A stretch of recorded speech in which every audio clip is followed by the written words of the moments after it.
জঙ্গি আবহে নবাবের শহরে বাড়তি নজরদারি পুলিশের। হোটেলগুলিতে চেকিং ও তল্লাশি।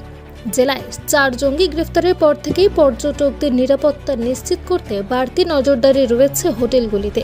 মুর্শিদাবাদ জেলাতে অনুপ্রবেশকারী ও জঙ্গি গ্রেফতারের ঘটনার পর থেকে জেলা নিরাপত্তা নিয়ে উদ্বিগ্ন গোয়েন্দারা।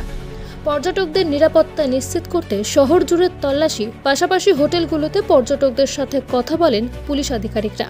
নবাবের জেলা মুর্শিদাবাদে শীতের মরশুম, পর্যটকের ঠাসা থাকে মুর্শিদাবাদ শহর।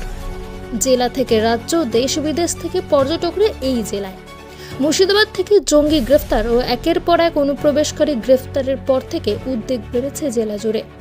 শহরের নিরাপত্তা ও পর্যটকদের নিরাপত্তা নিশ্চিত করতে সোমবার রাতে লালবাগের মতিঝিল থেকে মুর্শিদাবাদের হাজারদুয়ারি সংলগ্ন হোটেলগুলিতে তল্লাশি চালায় ও রেজিস্টারগুলি খতিয়ে দেখে।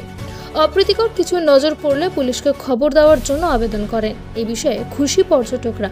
তারা জানান, সারপ্রাইজ এই অভিযানে আমরাও খুশি, আমরা নিরাপদে শহরে ঘুরতে পারবো।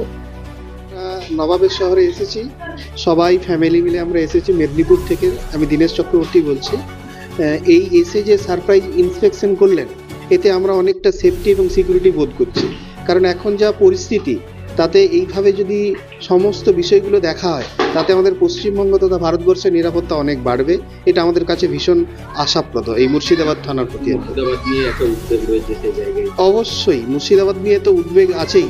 যে কথা আমরা শুনতে পাচ্ছি সোশ্যাল মিডিয়া থেকে শুরু করে ইলেকট্রনিক মিডিয়া থেকে প্রিন্ট মিডিয়াতে আমরা শুনছি, আমরা সত্যি ভীষণ খুশি যে এইভাবে প্রশাসন প্রত্যেকটা হোটেলে আসছে এবং ওনারা ওনাদের দায়িত্ব এবং দায়বদ্ধতা পালন করছেন এবং নাগরিক হিসেবে আমরা যে শান্তিতে শহর ঘুরতে পারি তার একটা যথোপযুক্ত ব্যবস্থা করছে। আমার নাম